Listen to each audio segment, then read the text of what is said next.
একজন মুসলমানের জন্য ইবাদতের সবচেয়ে বড় মৌসুম, ইবাদতের সবচেয়ে বড় সিজন, নেক আমলের সবচেয়ে সুবর্ণ সুযোগ, আমল এবং ইবাদতের ভরা বসন্ত হলো রমাদানুল করিম। সেই রমাদানুল করিম আমাদের দোরগোড়ায় উপস্থিত হতে চলেছে। বছরের 11 মাসে আমাদের আমল এবং ইবাদতের যেটুকু ঘাটতি হয়, যেটুকু ত্রুটি বিচ্যুতি থাকে, সেই ইবাদত এবং নেক আমলের ত্রুটি বিচ্যুতি এবং ঘাটতি পোষায় নেওয়ার জন্য রমাদান হলো আমাদের জীবনের সবচেয়ে বড় এবং সুবর্ণ সুযোগ। রমাদান মাস উপলক্ষে বিশেষ চাঁদ দেখা।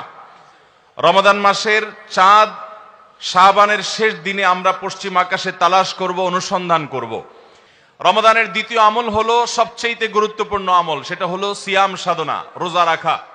প্রত্যেক প্রাপ্তবয়স্ক সুস্থ মস্তিষ্ক সম্পন্ন নারী এবং পুরুষ তিনি যদি মুসলমান হয়ে থাকেন, তাহলে সেক্ষেত্রে তার উপরে আল্লাহ রাব্বুল আলামিন রমাদানের দিনের বেলায় রোজা রাখা, সিয়াম সাধনাকে ফরজ করেছেন। প্রত্যেক প্রাপ্তবয়স্ক মুসলিম নারী এবং পুরুষ যদি সুস্থ সবল হয়ে থাকেন, আল্লাহ রাব্বুল আলামিন এই ফরজটাকে পালন করতে হবে। আল্লাহ বলেছেন, কুতিবা আলাইকুমুস সিয়াম, তোমাদের উপরে রোজা রাখাটাকে ফরজ করা হয়েছে।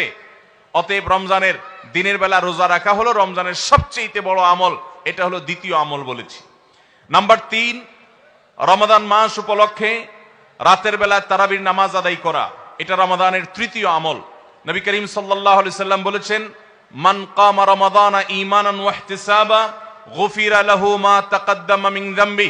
যে ব্যক্তি রমজান মাসে রাতে দাঁড়িয়ে ঈমানের সাথে, ইখলাসের সাথে আল্লাহর কাছ থেকে সওয়াব পাওয়ার আশায় তারাবির নামাজ পড়বে, তার পূর্বের সমস্ত গুনাহ খাতা মাফ করে দেওয়া হবে। রমজানের চতুর্থ আমল হলো সাহারি করা।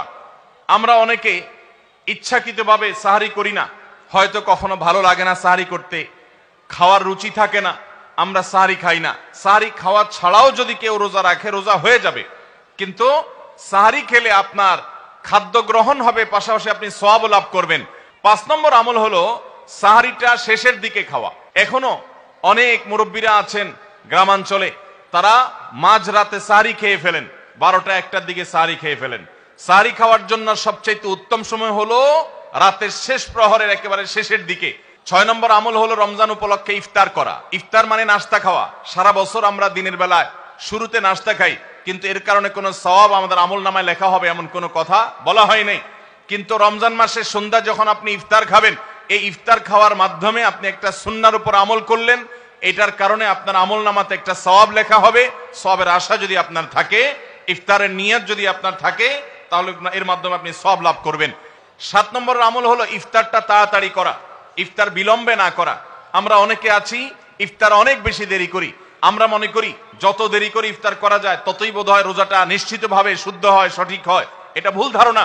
নবী করিম সাল্লাল্লাহু আলাইহি সাল্লাম বলেছেন, যতদিন পর্যন্ত এই উম্মত মুসলমান জাতি ইফতার দ্রুততার সাথে করবে, অর্থাৎ ওয়াক্ত হওয়ার পর আর বিলম্ব করবে না, ততদিন পর্যন্ত তারা কল্যাণের মধ্যে থাকবে।